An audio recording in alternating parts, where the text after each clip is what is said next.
an as'alaka ma laysa li bihi ilmun wa illa taghfir li wa tarhamni akun min al-khasirin. A takaice dai aqida ta alwala wal bara tabbatacciya ce cikin musulunci.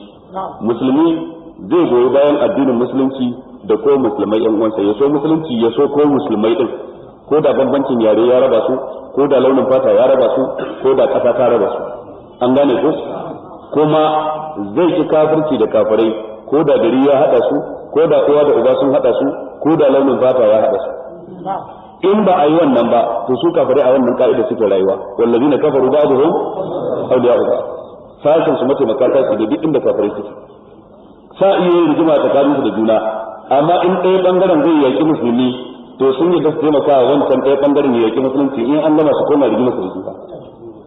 Haka Allah ya sa ka'ida ce a tsakanin su haka take. Ba'dhum awliya'u ba'd, sai kuma Allah ya kashe da cewa illa tafa'aluhu takun fitnatun fil ardi wa fasadun kabir. In ba ku yi wannan ba za a samu fitina a ban kasa mai girma tare da fasadi, za a samu fitina da fasadi mai girma a ban kasa. Yau ko fasadin da yake faruwa ce musulman Afghanistan dukkan duniyar musulunci ta yace musu baya, musamman shugabanni da gwamnatoci, ko ba haka ba? Da haka sai kafirai suka yi kungiyar kawance karkashin America da goyon bayan Ingila da sauran kasashen Turai da kuma masu rauni daga cikin kasashen musulmai, aka haɗu ake fasadin da ake yi wa Afghanistan. Ta kun fitnatun fil ardi in kana fasadun kabir. Duk da haka America ba za ta iya yakar ɗan Taliban ta ci nasara akan su ba ita kadai, ba kuma za ta iya yakar ɗan tanzimul qa'ida ta ci nasara akan su ba ita kadai, har sai ta sai waɗansu musulmai da ba su san manufa a cikin rayuwa ba. Yau America tana amfani da sojojin kasa ne waɗanda suke na musulmi, yan Northern Alliance da kuma yan Western Alliance. Yau an samu yan Western Alliance a cikin su wanda suna kawance dan saboda yakar Osama bin Laden da mataimakarsa da menene din su. Kaga kamata ya soyayya ya ce yaki America da ita ce abokin adawa ta su gaba daya, sun fi kusa tsakanin su da wadancan, ko da bambancin siyasa ya raba su, ko bangaren wannan dan arewa ne wannan dan kudu a cikin kasa ya raba su, ko wannan dan kabilar Uzbek ne, wancan dan kabilar Tajikistan ne, wancan kuma dan kabilar Boston ne. Duk wannan ba shi ne matsala ba, tunda dai addini ya haɗa su da ya kamata su fahimci wannan. To wannan darasi ne ga sauran dukkan musulmi a ko ina suke na duniya.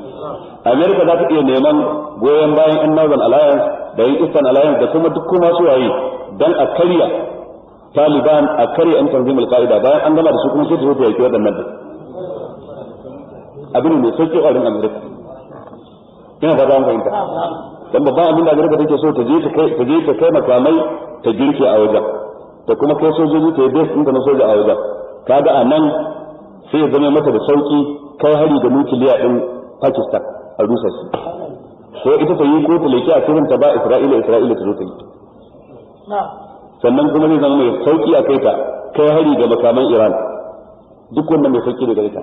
Sannan zai zama mai sauki a gare ta dakile sojojin neman yanci da yankin Jammu da Kashmir a India. Manufofi da yawa Amerika take so ta cima. Sannan zai zama mai sauki a gare ta abinda Rasha ta yi shekaru sama da 50 tana so ta yi, shine samun ta yi influencing a cikin Afghanistan. Yau Amerika ta zo ta same shi cikin abin da bai kai wata shida ba. Da dai manufofi masu tarin yawa, Allah ya tsare mu. Duk abin da muke so in ce abin da ya bude kofa aka samu wannan shine ne rashin aqida ta alwala wal bara'u tsakanin mu musulmi.